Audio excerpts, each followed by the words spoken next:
आप सभी लोगों का फिर से बहुत बहुत स्वागत है। आज हम जिस क्वेश्चन को डिस्कस करने वाले हैं वो क्वेश्चन है explain the kinetics of decomposition of ethane. तो इथेन के डिकम्पोजिशन के काइनेटिक्स को हमें समझना है। तो इसके लिए हम सबसे पहले इस क्वेश्चन के आंसर को हम कैसे करेंगे, तो इसके लिए हम सबसे पहले लिखेंगे कि इथेन का डिकम्पोजिशन किस प्रकार से होता है, हम इसको लिखेंगे। तो इथेन का डिकम्पोजिशन मैंने आपके सामने लिखा हुआ है कैसे होता है, एक बार मैं आपको पूरा समझा देता हूं। तो जो पहला स्टेप है, इस पहले स्टेप में क्या हो रहा है इसको देखेंगे। तो इथेन का डिकम्पोजिशन कैसे हो रहा है, एक बार आप इसको पहले नोट कर लेंगे अच्छे से। अब ये रिएक्शन हो कैसे रही है इसको थोड़ा सा ऐसे हल्का हल्का समझ लेते हैं। बहुत ही आसान सी रिएक्शन है, आप जानते होंगे, लेकिन फिर भी एक बार समझ लेते हैं कि सबसे पहले स्टेप में जब हम इथेन को एनर्जी देते हैं, ये एनर्जी हम लाइट के फॉर्म में दे सकते हैं या हीट के फॉर्म में दे सकते हैं। तो जब हम इथेन को एनर्जी देते हैं तो इसमें कार्बन कार्बन के बीच में जो ये बॉन्ड है, कार्बन कार्बन के बीच में जो ये बॉन्ड है बच्चों, ये बॉन्ड होमोलिटिकली टूट जाता है। एक इलेक्ट्रॉन इस कार्बन के पास, दूसरा इलेक्ट्रॉन इस कार्बन के पास चला जाता है, और जो यहां पर हमें दो मिथाइल रेडिकल मिलते हैं। रेडिकल हम उसको कहते हैं जिसके पास अनपेयर्ड इलेक्ट्रॉन होता है। तो आपको ये ऐसे एरो नहीं दिखाना है एग्जाम में, आपने तो बस सिंपल लिखना है। सबसे पहले ethane undergo decomposition in the following वे, आप ऐसा लिखेंगे। तो मैं इसका डिकम्पोजिशन समझा रहा हूं, आपको इतना डिटेल में नहीं समझाना है। तो फर्स्ट स्टेप में जो इथेन का मॉलिक्यूल है वो एनर्जी को एब्जॉर्ब करके it breaks homolytically, it breaks one electron move toward one carbon and another electron move toward another carbon, and this result the formation of methyl radical बन जाता है। जब भी रेडिकल बनेगा तो वो दूसरे मॉलिक्यूल के ऊपर हमेशा अटैक करेगा, न्यूट्रल मॉलिक्यूल के ऊपर अटैक करेगा। रेडिकल्स बहुत ही अनस्टेबल होते हैं। तो ये रेडिकल जैसे ही बना, इसने क्या करा, दूसरे इथेन मॉलिक्यूल के ऊपर अटैक किया है। अब यहां पे एग्जैक्टली होता क्या है, यहां पे एग्जैक्टली होता क्या है, यहां पे 3 हाइड्रोजन थे, हम 2 हाइड्रोजन को ऐसे दिखा लेते हैं और एक हाइड्रोजन को हम अलग से अभी ऐसे दिखाते हैं। तो जब भी कोई रेडिकल अटैक करता है तो उस रेडिकल के अटैक करने की वजह से सामने वाले मॉलिक्यूल में जो सबसे कमजोर बॉन्ड है उसमें होमोलिटिक क्लेवेज हो जाता है। तो सबसे कमजोर बॉन्ड यहाँ पे C और H का बॉन्ड है, तो ये होमोलिटिकली क्लेव्ड हो जाता है, ब्रेक हो जाता है। एक इलेक्ट्रॉन एक हाइड्रोजन के पास चला जाता है, दूसरा इलेक्ट्रॉन दूसरे हाइड्रोजन के पास चला जाता है, दूसरे कार्बन सामने वाले कार्बन के पास चला जाता है। तो इसको ध्यान रखना कि जब भी रेडिकल अटैक करेगा तो उसकी अटैक करने की कंडीशन में हमारे गिवन मॉलिक्यूल में होमोलिटिक बॉन्ड ब्रेक होता है। होमोलिटिक बॉन्ड ब्रेक यहाँ पे कार्बन हाइड्रोजन के बीच में होगा because it is a weak bond, ठीक है। तो एक इलेक्ट्रॉन H के पास चला जाएगा, एक इलेक्ट्रॉन कार्बन के पास चला जाएगा। अब इस CH3 डॉट को जुड़ना है, वो H डॉट के साथ भी जुड़ सकता है या इस इथाइल रेडिकल के साथ भी CH3 डॉट अपने आप को जोड़ सकता है। तो CH3 डॉट हमेशा H डॉट के साथ अपने आप को जोड़ेगा। ये भी आप इसको नोट कर लीजिए कि जब भी कोई रेडिकल अटैक करेगा तो होमोलिटिक क्लेवेज होगा, और रेडिकल हमेशा जो लाइटर रेडिकल होता है, हल्का रेडिकल जो होता है, उसके साथ अपने आप को जोड़ेगा। तो CH3 डॉट अपने आप को किसके साथ जोड़ेगा, H डॉट के साथ जोड़ लेगा, और CH3 डॉट H डॉट के साथ जुड़कर क्या बनाएगा, CH4 बनाएगा, और यहां पर क्या बन जाएगा, C2H5 रेडिकल बन जाएगा। अगले स्टेप में क्या होता है, अगले स्टेप में जो ये C2H5 रेडिकल है ये एक H डॉट को यहां से रिलीज कर देता है, और यहां हमें ये इथीन का मॉलिक्यूल मिल जाता है। ये इथीन का मॉलिक्यूल है, ये इथेन का मॉलिक्यूल है, एंड दिस इज इथीन का मॉलिक्यूल। ये रिएक्शन कैसे हुई, इसको हम अगर थोड़ा सा एक्सपेंड करके देखें, इस रिएक्शन को अगर हम समझे तो ये रिएक्शन कैसे हुई। ये यहाँ पे 2 कार्बन है, ऐसे मैं लिख लूंगा 2 कार्बन को, और यहाँ पे हमारे पास 2 हाइड्रोजन है CH2 डॉट, और 3 हाइड्रोजन इस कार्बन के साथ है CH3।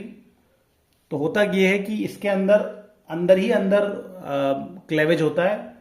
मैंने आपको बताया था जब भी रेडिकल होगा तो वो अपने सामने क्या करता है, जब भी रेडिकल होता है तो वो अपने सामने वाले मॉलिक्यूल में या अपने सामने वाले कार्बन में होमोलिटिक क्लेवेज करता है। तो ये जैसे ही रेडिकल है, ये रेडिकल को क्या करना है, एक इलेक्ट्रॉन चाहिए इसको स्टेबल होने के लिए, एक खुद है अभी ऑलरेडी एक इलेक्ट्रॉन है, एक और चाहिए, तो इसकी वजह से यहाँ होमोलिटिक क्लेवेज होता है। एक इलेक्ट्रॉन CH2 के पास चला जाता है, एक इलेक्ट्रॉन H डॉट के पास चला जाता है, H के पास चला जाता है, और ये जो इलेक्ट्रॉन यहाँ पे आएगा, ये एक इलेक्ट्रॉन हमारा H के पास चला गया और एक इलेक्ट्रॉन यहाँ CH2 के पास चला गया, तो ये आपस में बॉन्ड बनाते हैं और हमारा यहाँ पे क्या बन जाता है, हमारा यहाँ पे इथेन का मॉलिक्यूल बन जाएगा और H डॉट अलग हो जाएगा। फिर ये H डॉट क्या करेगा, ये H डॉट फिर हमारे दूसरे इथेन के मॉलिक्यूल के ऊपर अटैक करेगा। जब जब रेडिकल बनेंगे तो वो रेडिकल बहुत ही अनस्टेबल होते हैं, वो आगे किसी मॉलिक्यूल के ऊपर अटैक करते हैं और उस मॉलिक्यूल में फ्री रेडिकल बनाने का प्रयास करते हैं, उस मॉलिक्यूल में होमोलिटिक क्लेवेज ये रेडिकल्स करते हैं। तो ये रेडिकल यहाँ बना, ये रेडिकल यहाँ पर क्या करेगा, अगले दूसरे इथेन के मॉलिक्यूल में होमोलिटिक क्लेवेज करेगा। तो यहाँ पे मैं इसको दिखा रहा हूँ, आपने नोट कर लिया होगा, ऐसे यहाँ पे दो हाइड्रोजन है, एक हाइड्रोजन को अलग से दिखा रहा हूँ। तो इस H डॉट की उपस्थिति में यहाँ पे होमोलिटिक क्लेवेज होगा, एक इलेक्ट्रॉन H ले गया, एक इलेक्ट्रॉन C ले गया, और जो H इलेक्ट्रॉन ले गया H डॉट और ये H डॉट मिलके हाइड्रोजन गैस बनाएंगे और ये इथाइल बन जाएगा। ठीक है,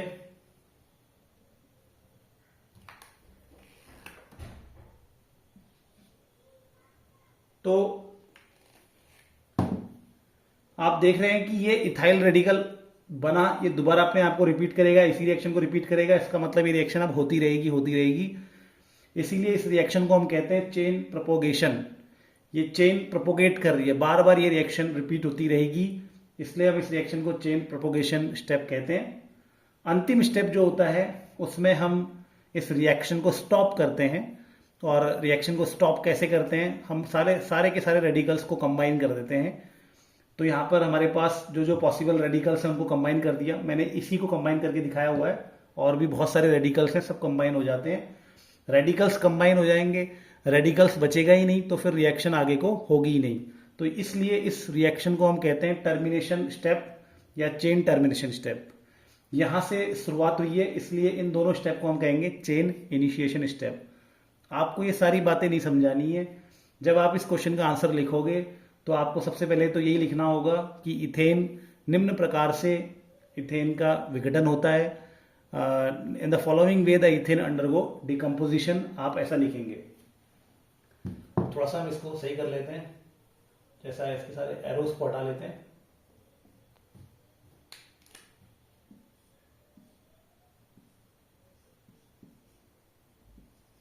ओके, हमें इस रिएक्शन की क्या समझनी है, हमें इस रिएक्शन की काइनेटिक्स समझनी है। काइनेटिक्स का मतलब है हमें इस रिएक्शन की रेट को निकालने के लिए फॉर्मूला डेवलप करना है। हमें इस रिएक्शन की, ये जो इथेन के डिकम्पोजिशन, जहां पे इथेन का विघटन हो रहा है, इथेन ब्रेक हो रहा है, इथेन का डिकम्पोजिशन हो रहा है, हमें इस रिएक्शन की क्या बतानी है, इस रिएक्शन की हमें रेट बतानी है। रेट का हमें फॉर्मूला बनाना है, बस उसी को कहते हैं काइनेटिक्स। तो हमें इसका रेट का फॉर्मूला बनाना है। अब रेट का फॉर्मूला हम इसका कैसे बनाएंगे ये मैं आपको बताना चाहूंगा। तो रेट का फॉर्मूला निकालने के लिए मैं आपको ये बताना चाहूंगा कि इसमें ये जो तीसरा स्टेप है, ये इन सभी स्टेप में सबसे स्लो स्टेप है, ये स्लोएस्ट स्टेप है। This third step is the slowest step, ये ध्यान रखना है। जो ये तीसरा स्टेप है, ये तीसरा स्टेप क्या है, सबसे स्लोएस्ट स्टेप है। इसका कारण ये है कि ये एक रेडिकल है, इथाइल रेडिकल, और ये कौन सा रेडिकल आगे बना रहा है, हाइड्रोजन रेडिकल बना रहा है। ठीक है, ये इथाइल रेडिकल है और ये किस रेडिकल का निर्माण कर रहा है, हाइड्रोजन रेडिकल का निर्माण कर रहा है। इथाइल रेडिकल स्टेबल होता है as compare to hydrogen radical. तो भैया यहाँ पर अनस्टेबल चीज बन रही है, यानी कि हाइड्रोजन रेडिकल बन रहा है, इसी वजह से थोड़ा सा स्लो होती है रिएक्शन। तो इथाइल रेडिकल अनस्टेबल है और हाइड्रोजन रेडिकल अनस्टेबल है।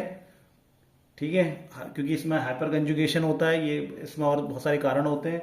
तो इथाइल रेडिकल स्टेबल है, तो वो एक अनस्टेबल रेडिकल का इस रिएक्शन में फॉर्मेशन कर रहा है, और इसी वजह से ये क्या है, स्लोएस्ट स्टेप है। बाकी के स्टेप की अलग अलग स्पीड हो सकती है। अब जो सबसे स्लोएस्ट स्टेप होता है किसी रिएक्शन का, जो सबसे स्लोएस्ट स्टेप होता है किसी रिएक्शन का, वही उस रिएक्शन की स्पीड को तय करता है, क्योंकि वही स्टेप इस बात को तय करता है कि प्रोडक्ट को बनने में कितना समय लगेगा। इस बात को दोबारा समझ लीजिए कि जो सबसे स्लोएस्ट स्टेप होता है वो रिएक्शन की स्पीड को तय करता है, क्योंकि सबसे स्लोएस्ट स्टेप ही सबसे अधिक समय लेता है और वही तय करता है कि प्रोडक्ट कब बनेगा। इसलिए मैं ये कहता हूं कि ये सबसे स्लोएस्ट स्टेप है, इसीलिए मैं इसको कहता हूं ये है हमारा रेट डिटरमाइनिंग स्टेप।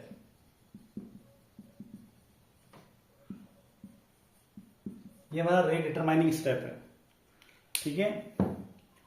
तो ये हमारा रेट डिटरमाइनिंग स्टेप है। अब ये सभी जो रिएक्शंस हो रही है, ये सभी स्टेप जो हैं, हर स्टेप का अपना एक रेट कांस्टेंट होता है। हर स्टेप का अपना एक रेट कांस्टेंट होता है। मान लेते हैं कि जो पहला स्टेप है इसका रेट कांस्टेंट K1 है, ये दूसरा स्टेप है इसका रेट कांस्टेंट K2 है, ये तीसरा स्टेप जो सबसे स्लोएस्ट स्टेप है इसका K3 है, और इसका जो रेट कांस्टेंट है K4 है, और इसका जो रेट कांस्टेंट है वो K5 है। तो ये हर एक रिएक्शन का अपना एक रेट कांस्टेंट है। ऊपर से हमने K1, K2, K3, K4, K5 कर दिया है। हमें इस रिएक्शन की, इस पूरी रिएक्शन की क्या करनी है, रेट का फॉर्मूला बनाना है, और रेट का फॉर्मूला हम बनाएंगे। और मैंने आपको बता दिया कि ये जो तीसरा स्टेप है वो सबसे स्लोएस्ट स्टेप है, इसीलिए हम इसको क्या कहते हैं, रेट डिटरमाइनिंग स्टेप कहते हैं। अब थोड़ा सा हम क्या करेंगे, इसको बोर्ड को इधर खिसकाएंगे और वहां पे हम डिटेल में डिस्कस करेंगे इस पूरे प्रोसेस को। तो थोड़ा सा मैं इसको साइड करता हूं। ओके, तो अब हमने थोड़ा सा बोर्ड को खिसका दिया है और हम अब समझने की कोशिश करते हैं कि इस रिएक्शन की जो गति है उसका क्या सूत्र होगा, इस रिएक्शन की जो स्पीड है, जो रेट है, उसका क्या फॉर्मूला होगा।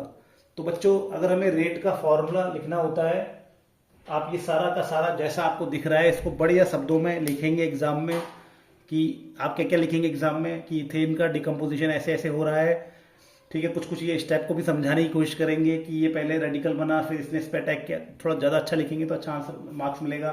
फिर आप बोलेंगे इनके ये रेट कांस्टेंट है, फिर आप लिखेंगे। तो हमने इसको खिसका दिया है एक बार, और हम अब इस रिएक्शन की हमने क्या करना है, इस रिएक्शन की हमें रेट के लिए फॉर्मूला डेवलप करना है, बस उसी को इसकी काइनेटिक्स कहते हैं। तो इस रिएक्शन की रेट का जो फॉर्मूला हम डेवलप करेंगे वो कैसे करेंगे। रेट का जो फॉर्मूला होता है बच्चों, रेट के फॉर्मूले अलग अलग टाइप के होते हैं। किसी रिएक्शन की, किसी अभिक्रिया की जो गति है उसको बताने के अलग अलग सूत्र होते हैं, अलग अलग तरीके होते हैं, अलग अलग फॉर्मूले होते हैं। हम इसका जो फॉर्मूला है, इसका जो रेट का फॉर्मूला है वो कैसे लिखेंगे, थोड़ा लंबा वीडियो, इससे थोड़ा जल्दी जल्दी पढ़ा रहा हूं। तो रेट का जो फॉर्मूला होता है, रेट इक्वल टू होता है, हमेशा ध्यान रखना, रेट इक्वल टू होता है rate constant, rate equal to होता है rate constant, concentration of the reactant and concentration of the reactant. ये बच्चों रेट का एक फॉर्मूला होता है, ठीक है। Rate constant and concentration of the reactant, ये हमारे रेट का फॉर्मूला है, ठीक है। तो रेट, हमें इसका रेट का फॉर्मूला बनाना है, और रेट का हमारे पास जो सिंपल सा फॉर्मूला है, बहुत सारे फॉर्मूले हैं, उनमें एक फॉर्मूला है rate equal to rate constant और ब्रैकेट में कंसंट्रेशन ऑफ द रिएक्टेंट। अब ये रेट का फॉर्मूला हम बनाएंगे किस स्टेप के आधार पे, ये रेट का फॉर्मूला बनाएंगे हम सबसे स्लोएस्ट स्टेप के आधार पे रेट का फॉर्मूला बनाएंगे। तो बच्चों ये हमारे पास सबसे स्लोएस्ट स्टेप है, और इसके आधार पे हम ये रेट का फॉर्मूला बनाएंगे। तो हम इस रिएक्शन का रेट का फॉर्मूला लिखने वाले हैं। तो आप जैसे ये लिख लिया आपने, अब लिखेंगे फ्रॉम द स्लोएस्ट स्टेप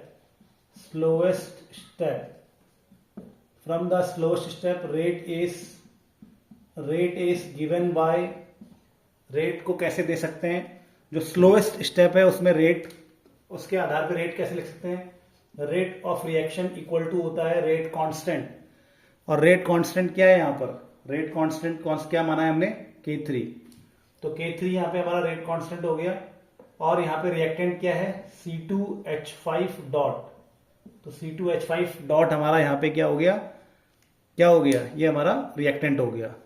तो इस पूरी रिएक्शन का रेट इस सबसे स्लोएस्ट स्टेप के आधार पे निकलेगा, और सबसे स्लोएस्ट स्टेप के आधार पे जब रेट हम बना रहे हैं तो रेट का फॉर्मूला है rate equal to rate constant K3 है, and concentration of the reactant, concentration of reactant क्या है C2H5 डॉट, ये हमारा रिएक्टेंट है, इसका कंसंट्रेशन। अब ये तो बन गया रेट का फॉर्मूला। तो जब ये रेट का फॉर्मूला बन गया तो हो गया हमारा काम खत्म, हो गई हमारी काइनेटिक्स पूरी। लेकिन नहीं हो सकती है भी काइनेटिक्स पूरी, इसलिए भी काइनेटिक्स पूरी नहीं हो सकती क्योंकि इस रेट के फॉर्मूले में एक प्रॉब्लम है।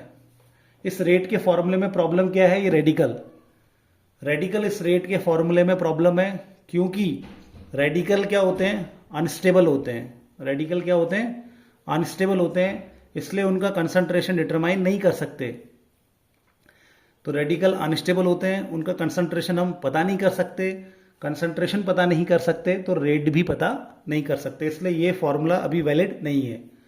तो हमें क्या करना होगा, हमें इस फॉर्मूले में हमें इस रेडिकल के कंसंट्रेशन को हटाना होगा।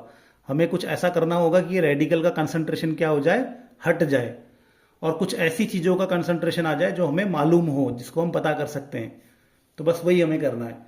तो करेंगे क्या, फिर करेंगे ये बच्चों कि ये जो रिएक्शन है, ये जितनी भी रिएक्शंस यहाँ पे लिखी हुई है, जितने भी स्टेप्स लिखे हुए हैं, इन सभी स्टेप्स में जितने भी रेडिकल हमारे पास हैं, इन सभी स्टेप में जितने भी रेडिकल हमारे पास हैं, उन सभी रेडिकल के ऊपर हम स्टडी स्टेट प्रिंसिपल अप्लाई करेंगे, स्टडी स्टेट थ्योरम अप्लाई करेंगे। ठीक है, तो स्टडी स्टेट का कॉन्सेप्ट हम अप्लाई करेंगे इन सभी रेडिकल्स में, और अपने आप हमें यहाँ पे आंसर मिल जाएगा। जब हम इन सभी जो रेडिकल्स यहाँ प्रेजेंट हैं, उन सभी में जब हम स्टडी स्टेट लगाएंगे तो अपने आप इस वाली इक्वेशन से ये रेडिकल हम हटा पाएंगे और हमारा रेट का बढ़िया फॉर्मूला बन जाएगा। ठीक है, तो एक एक करके सभी रेडिकल्स में हम अब स्टडी स्टेट अप्लाई करने वाले हैं। तो इसको इक्वेशन 1 मान लेते हैं हम, दिस इज इक्वेशन 1। थोड़ा सा इसको और जगह बनाता हूं, पतला पतला इसको लिखते हैं। ठीक है, इसको थोड़ा सा और नजदीक लिख लेते हैं भाई। इसको यहाँ पे C2H5 डॉट ऐसे कर लिया हमने, और यहाँ पर क्या बन रहा था इसको भी लिख लेते हैं। यहाँ पर बन रहा था H डॉट और यहाँ पर बन रहा था H2। ठीक है, ऐसे हमारा बन रहा है।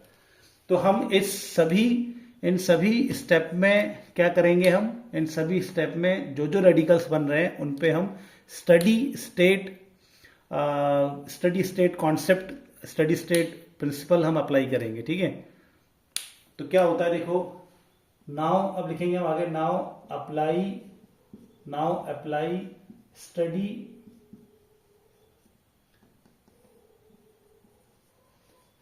स्टेट प्रिंसिपल या कॉन्सेप्ट। ठीक है, on all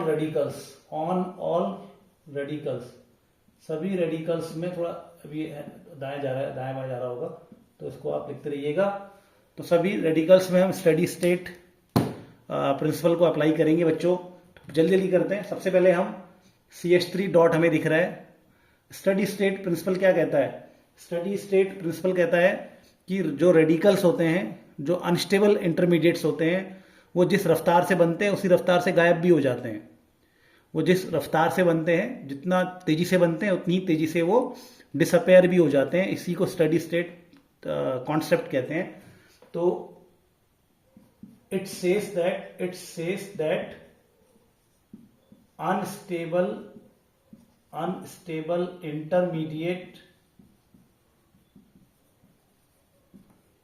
it state that for लिखिएगा, it say that for unstable intermediate rate of appearance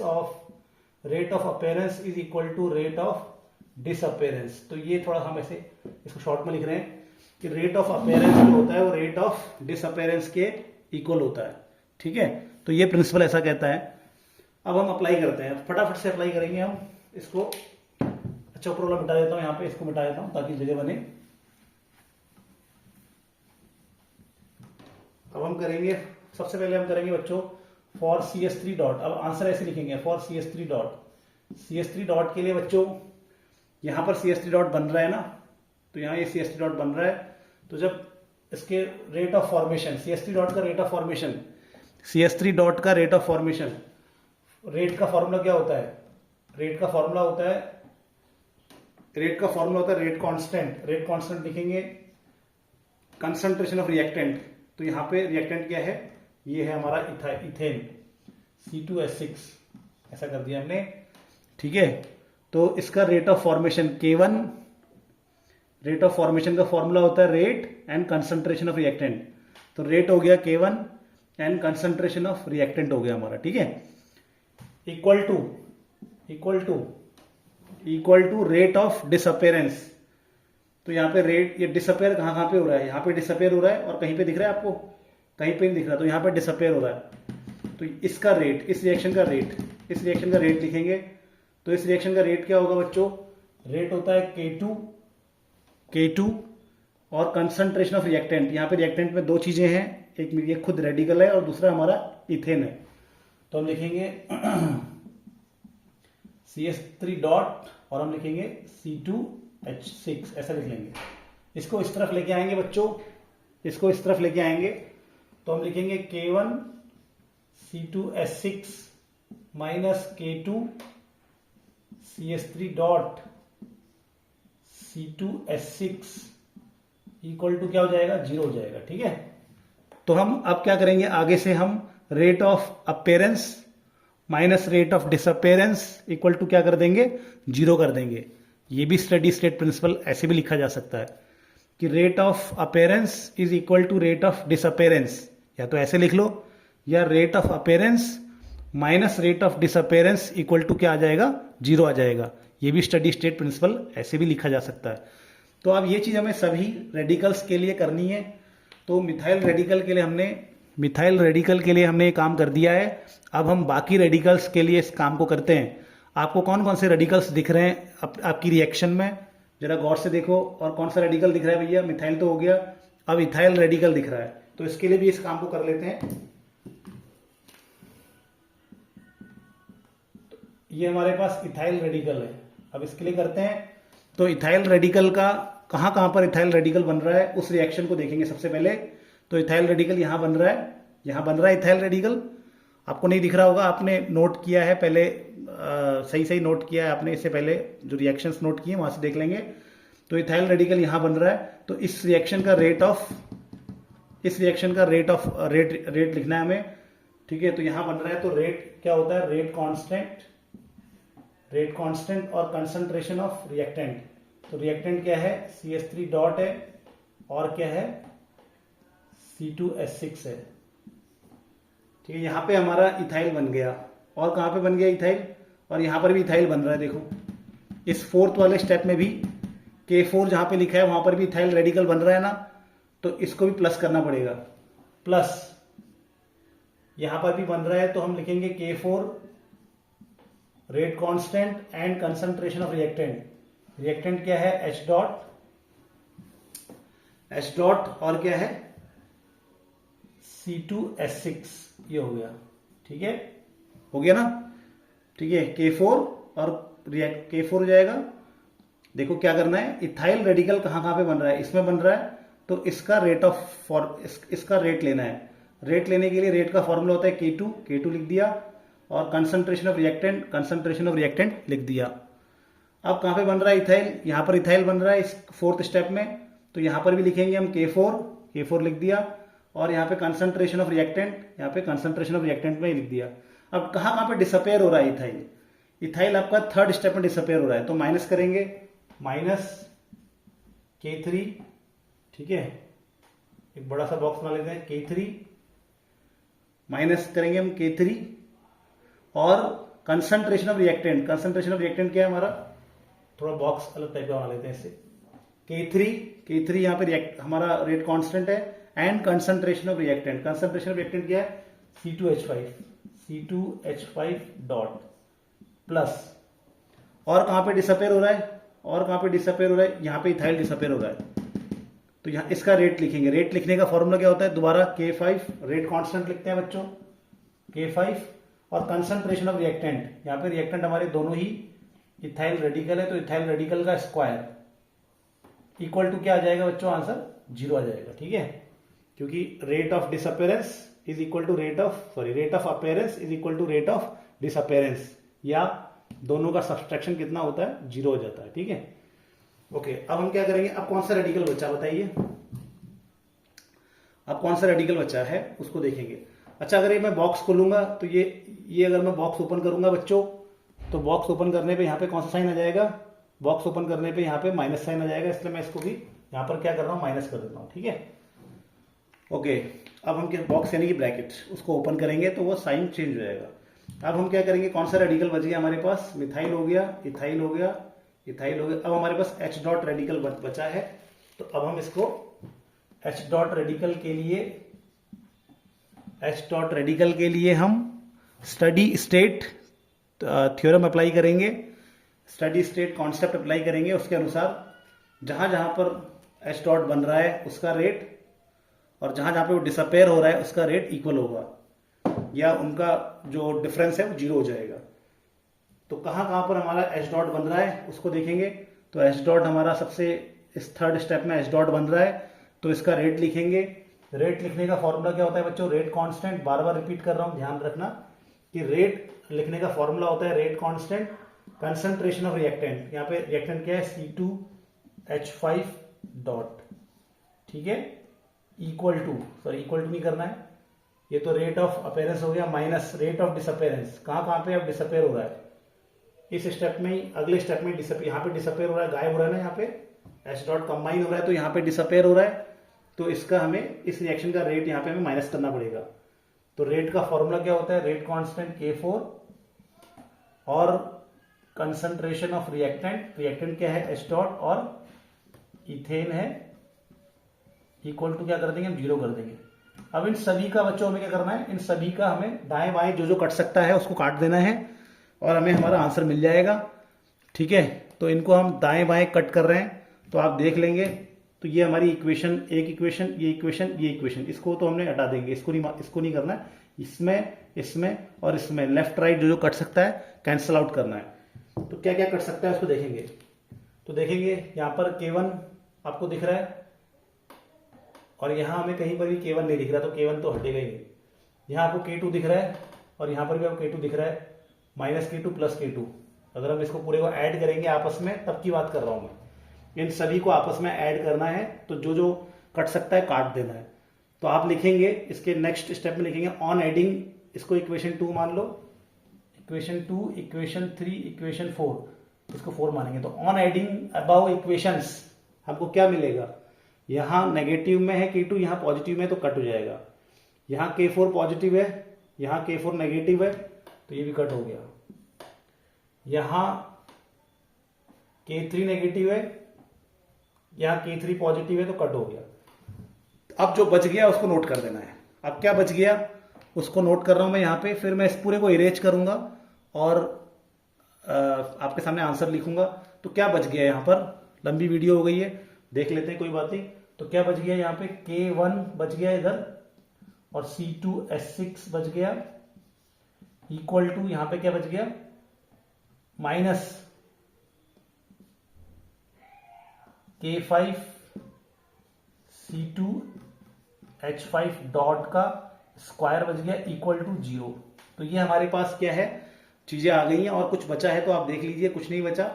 तो बच्चों इसका तो ये हो गया ना, इसलिए इसको प्लस करना है, तो ये हमारे पास बच गया है। अब हम इसको इरेज कर देते हैं।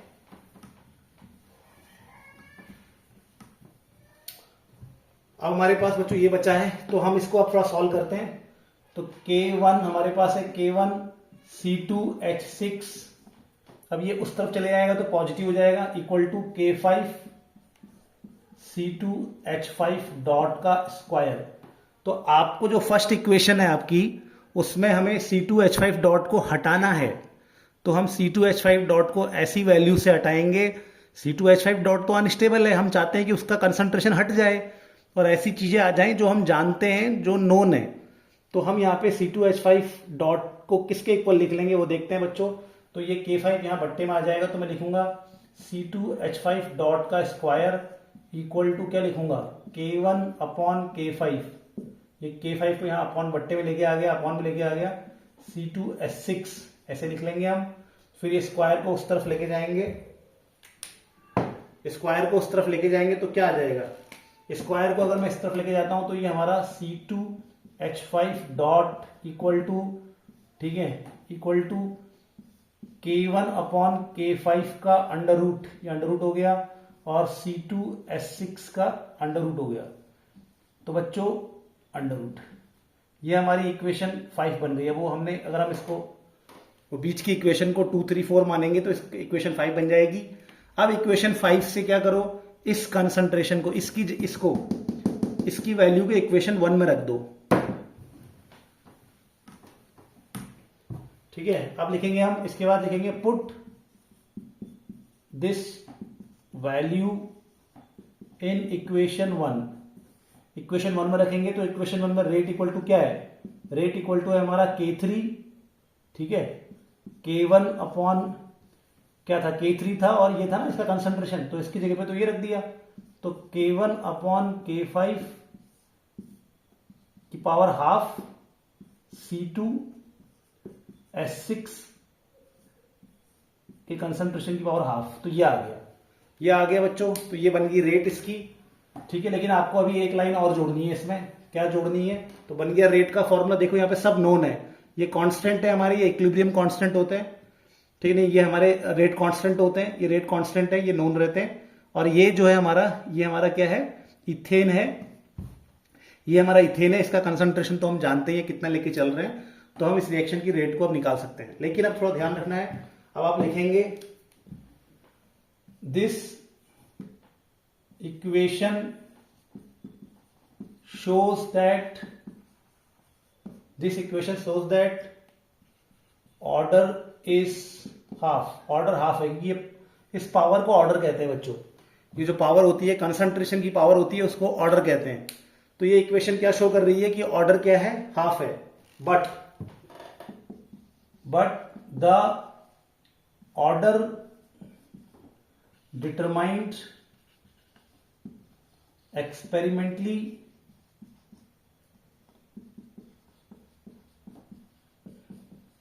इज 1। तो जो ऑर्डर हम एक्सपेरिमेंट से डिटरमाइन करते हैं 1 होती है।